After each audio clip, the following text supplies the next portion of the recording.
there is a supernatural world that surrounds us. Sometimes it manifests to people like you and me. You'll hear stories about this as we discuss the supernatural with our good friend, Pete Garcia. Pete and I spoke together at a conference last year. It was great. And I'm sure there's more in the future, but we'll get into that. But first, a word from our trusted sponsor. Folks, this is the Noble Gold Investments Market Update. Gold is up 46% in a year, doubling NASDAQ and S&P 500 gains. But this isn't just another rally. Global reserves are shifting as investors rush to secure physical gold, creating a massive supply gap. Gold is vanishing from the market, but you still have a chance. Visit noblegoldinvestments.com today and turn their panic into profit. Make a qualified investment, and Noble Gold will add a free 1/10 of an ounce gold coin to your order. Folks, Peggy and I did this 2 years ago. Best thing we ever did. I predict it's going to go way over 3,000. That's conjecture on my part. There's always a risk with any type of transaction like this, but I'm glad we did it, and I have a lot of confidence in Noble Gold. Once again, noblegoldinvestments.com, noblegoldinvestments.com. Before I bring on Peter, I just want to do a little bit of an announcement, some house cleaning here. We're looking for a professional spelunker, someone that knows how to rappel and climb. If that's you and you want to be part of our team, please shoot me an email, la@lamarzulli.net, la@lamarzulli.net. Once again, a professional spelunker, someone who knows ropes and harnesses and can rappel and do all that stuff, la@lamarzulli.net. Thank you. I hope to hear from you, whoever you are, wherever you are, in the next 48 hours. Pete, thanks so much for joining us. Appreciate it. I would never in a million years. That's like one of the one things in the entire existence of this planet that we'll ever do willingly is spelunking. It's sort of nightmarish, isn't it? But what I want to talk. Fear of tight spaces. Yeah, not mine. Mondo's crawling through these like little. Mondo, you're out of your mind. I can't do that.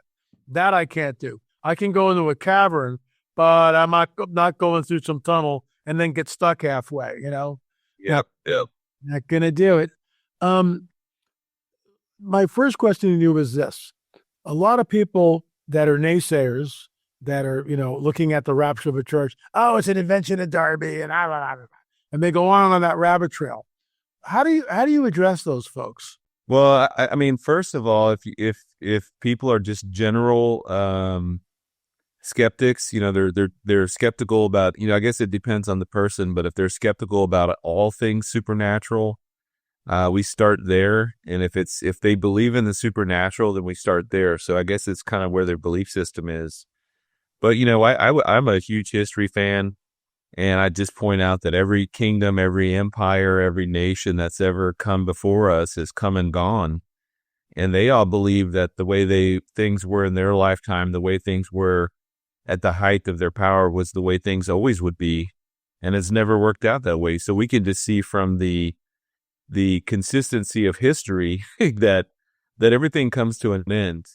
And if we look at the laws of science that state that the law of entropy, where things all basically go back to neutral, and so things wind down if left unattended. We could just look at the universe and see that, and that's exactly what the Bible says. And every time the Bible is not a book of science, but every time it touches on scientific issues, it's always been proven right. And so that's, to me, is, there's all kinds of proofs I could go into, but lastly, I would just point to them and say, if you look at every other major religion's eschatology, compare theirs to Christianity, and there is a night and day monumental difference in the specificity, the overall structure of how the end comes, that mirrors today,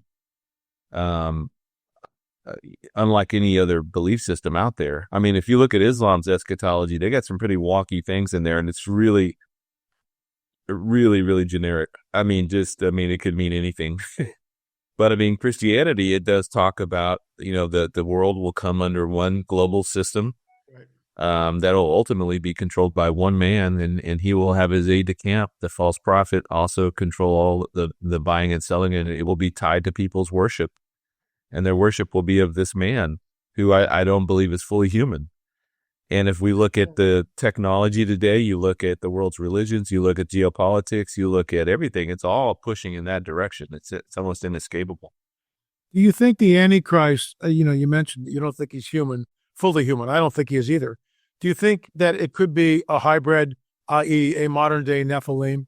Hey, I do. Yeah. And primarily because when you look at Revelation 19 and at the end of that chapter where the Antichrist and the false prophet, they're not even sent to the great white throne judgment. I mean, they're tossed straight into the lake of fire, and every man has got to give an account for their life. So this tells me that these two are not fully human, or there's something like the Nephilim that they are in between the two. But do I think that he is? Yeah. And I think that Satan has been carefully crafting this since the days before Noah. Obviously, the flood completely disrupted that. He had to start again on the backside, I think probably with Nimrod and Semiramis and whoever, Tammuz, and then going down that direction. But there's probably been some kind of a, I don't know what they call it, the black bloodline or whatever, that he's trying to mirror what God is doing. And if it got lost somewhere before the days of Christ, there's certainly been one in existence since then. Do you think that he's walking amongst us now? Oh, yeah. Yeah, absolutely. I do too. And we're not going to start naming names here, folks. We're not going to do that. So take a deep breath. Right now we've got sort of a reprieve with Trump in the White House. And I get a lot of people just flip out over this and, oh my gosh, we're in a constitutional crisis. I just love the way they throw this stuff out. They just make it up. Well, if we don't have a constitutional crisis, we'll make sure we get one. That type of a deal. But, the whole globe, let me put it to you this way. If you go back 125 years, nothing like we have today even exists. There were no planes, there were no cars, there's no fossil fuel. I mean, nothing. The world as we know it doesn't exist 125 years ago. The atom bomb. I mean, just think about what we're capable of. When you look at, and I know you're military, so when you look at the stuff, the machinations in the Middle East, and I know you don't have a crystal ball, and I know you don't want to get one, but where do you think it's going with this stuff, specifically with Israel? To me, it goes back to the why is there such a thing as anti-Semitism, or why is there such a thing as anti-Zionism? And primarily it is because Satan hates the Jewish people. He hates that there are still prophecies and promises left yet to be done. Mm-hmm. And if he can find some way, because he's a created being, Lucifer is a created being who's coming against an all-powerful, omnipotent, omnipresent, omniscient God. What chances does he think he stands? And so the only thing that I think he's going to go after is what he considers the low-hanging fruit, and that's the Jewish people. And that's why there's been this perpetual hatred of this one particular ethnic group of people for over 4,000 years. And we haven't seen this type of hatred directed against any other kinds of people in the history of mankind. Yet through every culture, Eastern civilization, Western civilization, this is permeated. And so a lot of what we've seen recently in the 20th century with regard to UFO activity and all that other stuff, it all comes around the same time, about 1947, right around the time Israel became a nation again. I agree. And it's interesting to me that right now, I don't know if what's going on now with Hezbollah and Hamas and the Houthis and all the different terror cell factions inside of the Judea and Samaria area. I don't know. I don't know if this is the culmination of Psalm 83, if it is just stage setting for Gog and Magog or whatever, but it certainly seems to be pointing in a particular direction, and it's going to make Israel stronger in the end, and they'll end up with more land, and they'll be feel more secure, I think.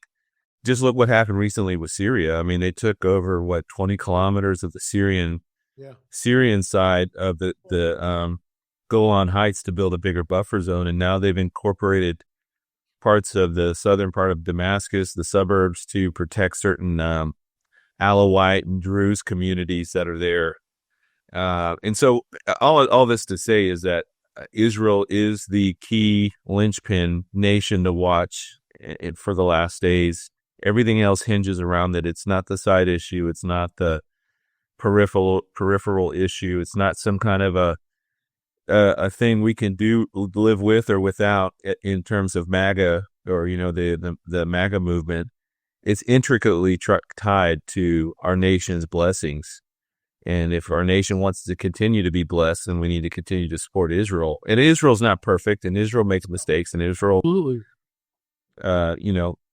Is flawed like every other country. But these promises that God extended to Israel via the patriarchs, Abraham, Isaac, Jacob, and then the 12 tribes, there was no expiration date on Genesis 12. It is, I will bless those who bless you, and I will curse those who curse you. That's it. And there's no expiration date on it. So it's interesting to me, though, as you and I, because the Jewish people, especially the Orthodox, ultra-Orthodox, and so forth, they don't believe in the New Testament. So for them, the New Testament is verboten. They don't touch it, look at it. It's kind of a forbidden thing. But for them, you got to think about it.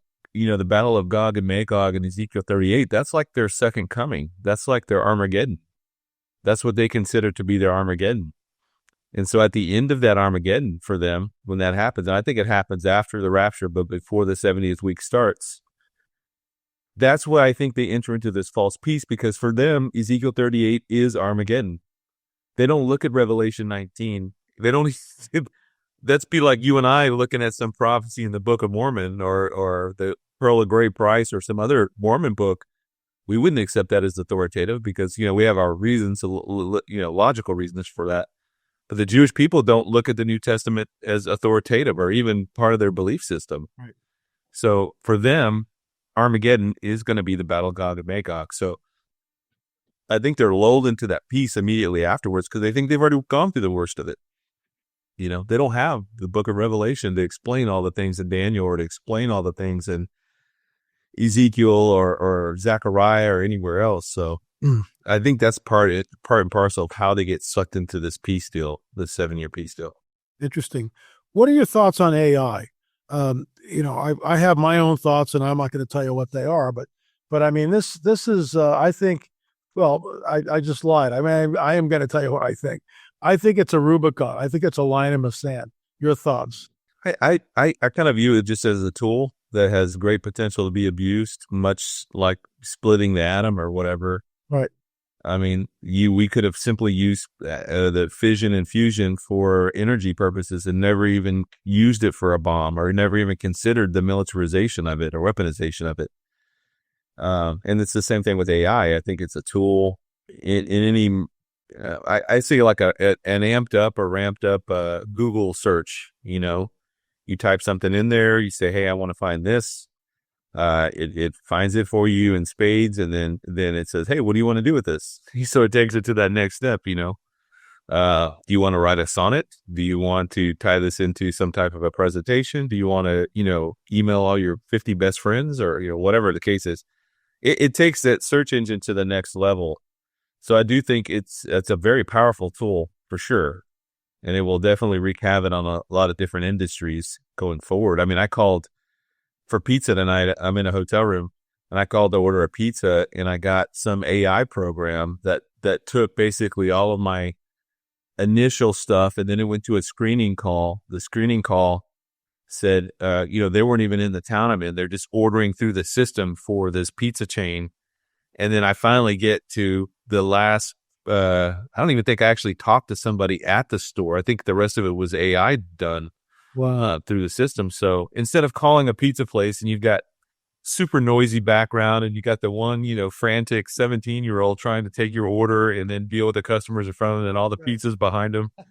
It's all, it was so weird. It was so calm, so quiet. I was like, I'm looking at my phone like, am I calling the right place? Like I'm expecting to hear people in the background and stuff, and nothing. It was like a monastery inside, it's quiet.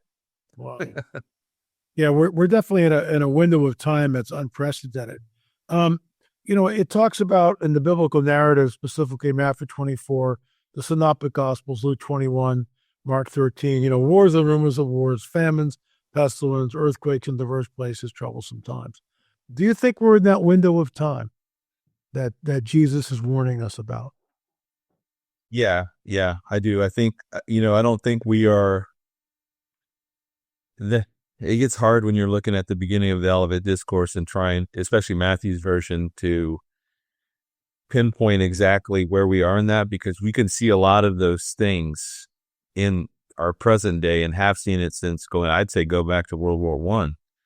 We've seen these things come in these iterations and waves, and now it's like this constant nonstop flow of conflict, of disinformation, of confusion, of propaganda, technology. It's all being avalanched on us, and it's just all kind of rolling together, and we're just kind of rolling with it, trying to make sense of it all.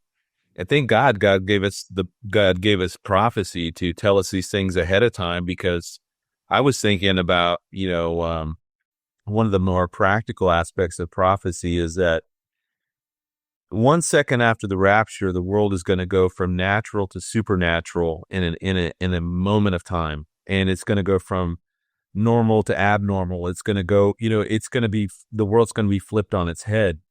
And if immediately after the rapture, you have the manifestation of demonic entities, of physical manifestations, and you have the skies just exploding with stuff going on, and you have people that can do supernatural things that seem to be veiled in our present time, how powerful is that system, that new belief system going forward going to be?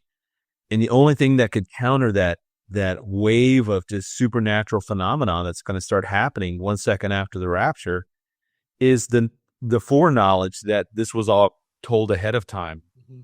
And so I think of the time we're in right now, in the last 25 years or so, we've seen this exponential rate in the decline of churches, Christian churches that are closing the doors for good.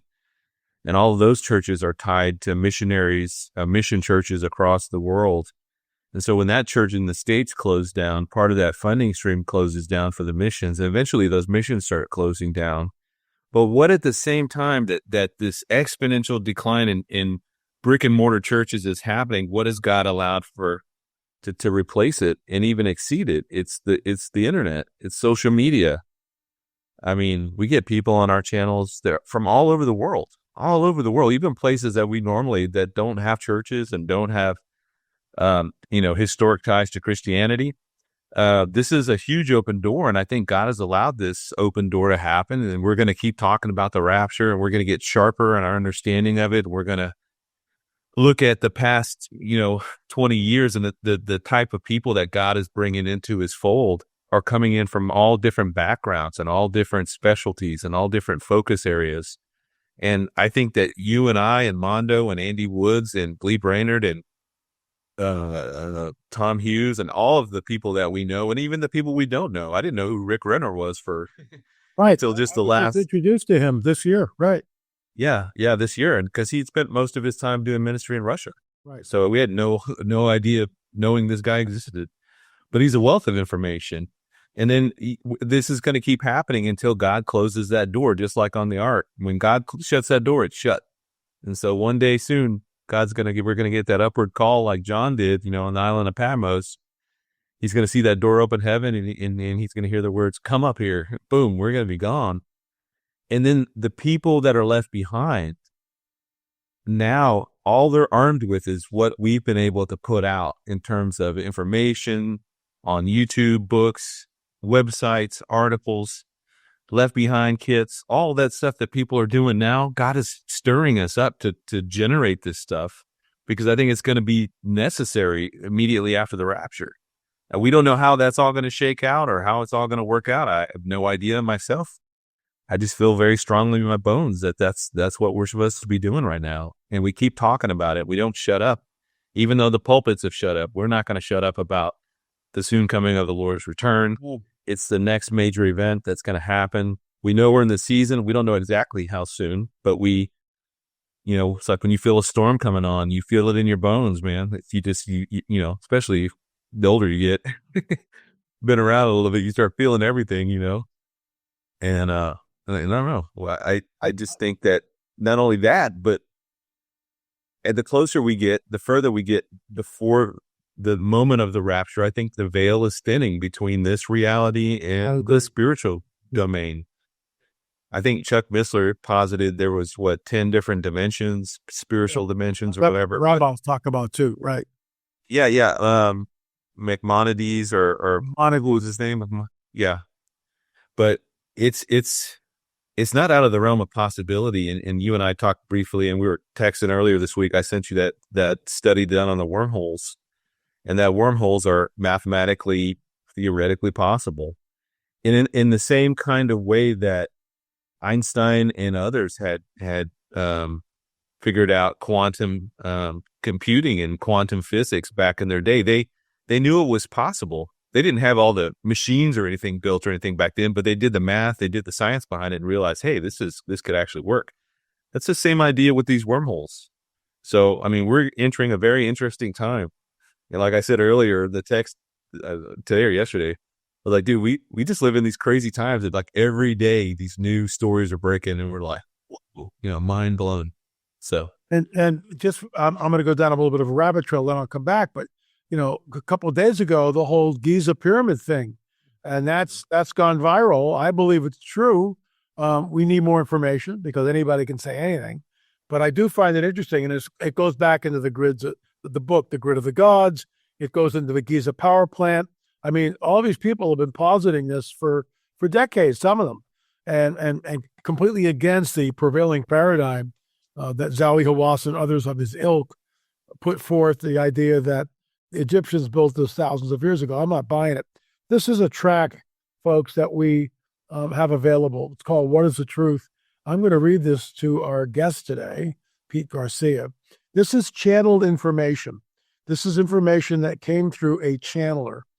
And it's this woman is bringing this information forth. We are here. We are the Pleiadians. Humanity is learning a great lesson at this time. The lesson is, of course, to realize your godhood. So as Christians, we look at that and, well, that's the lie we got back in the garden. So I'm not going to that. And I want to thank Brad Myers for instigating this track. And again, if we're going to be at the Prophecy Watchers Conference, if you come by the table, we're going to hand these things out. I will be reading the entire track in my presentation. It's that important. But this is where I want to get your take on it.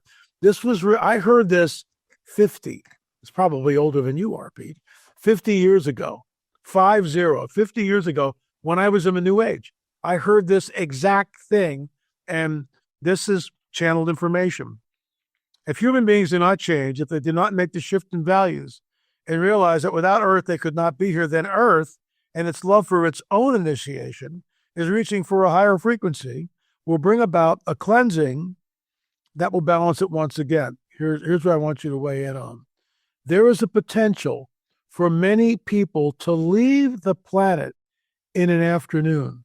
The people who leave the planet during the time of Earth changes do not fit here any longer, and they are stopping the harmony of the Earth. They're explaining the rapture away.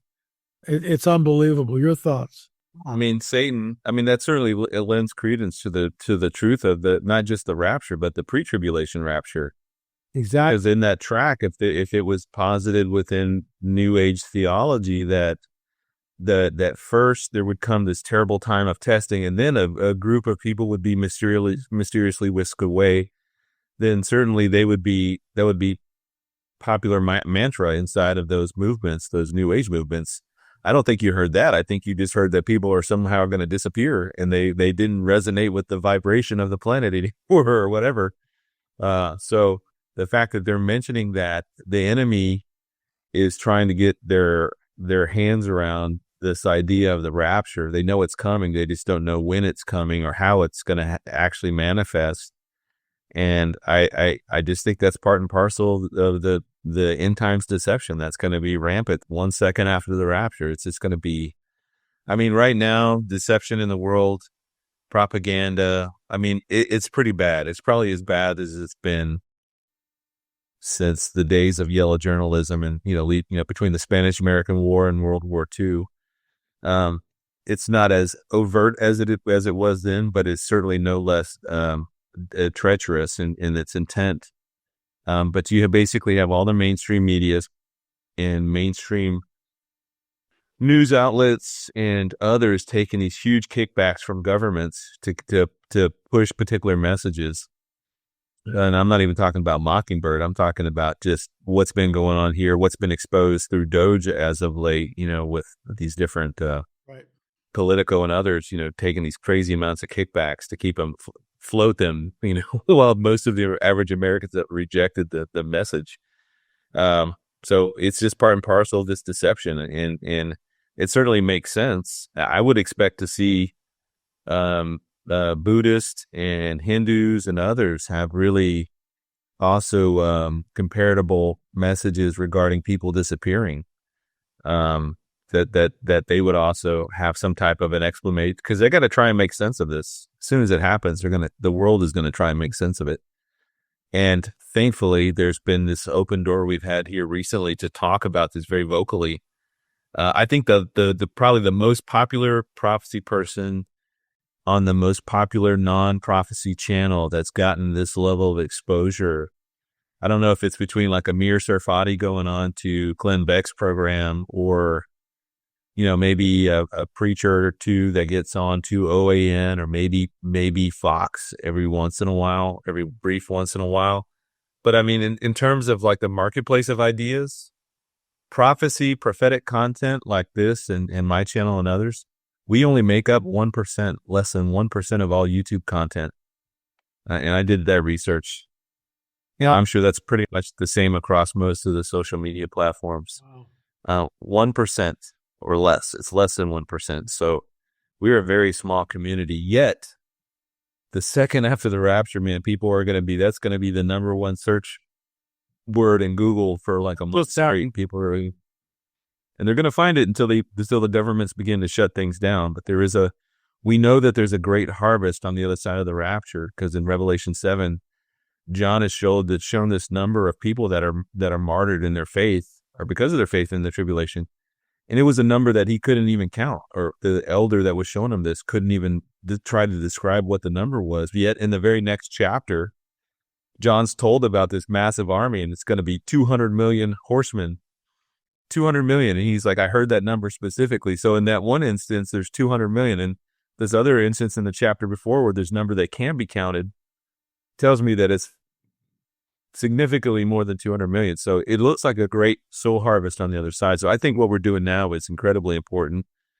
Trying to get the message out as much as we can through as many different types of channels as we can. Pete Garcia, thanks so much for coming on the record. You're just a wealth of information. How do people get a hold of you? Please tell us. Well, my website, my main hub for everything is rev310.net. And then my YouTube is rev310. You can just go rev310 or type my name in, Pete Garcia, rev310. It should pull it up. And then same with Rumble, and then Telegram, it's rev310 channel. And then same for Instagram and Facebook as well. So I haven't figured out how to get on there, the other stuff. Tell us what Revelation 3:10 is, please. Because you've kept my command to persevere, I will keep you from the trials and tribulations that are coming upon the earth. Or I'll keep you from the very time of the times of troubles that are coming on the earth on those against, I'm butchering the verse here.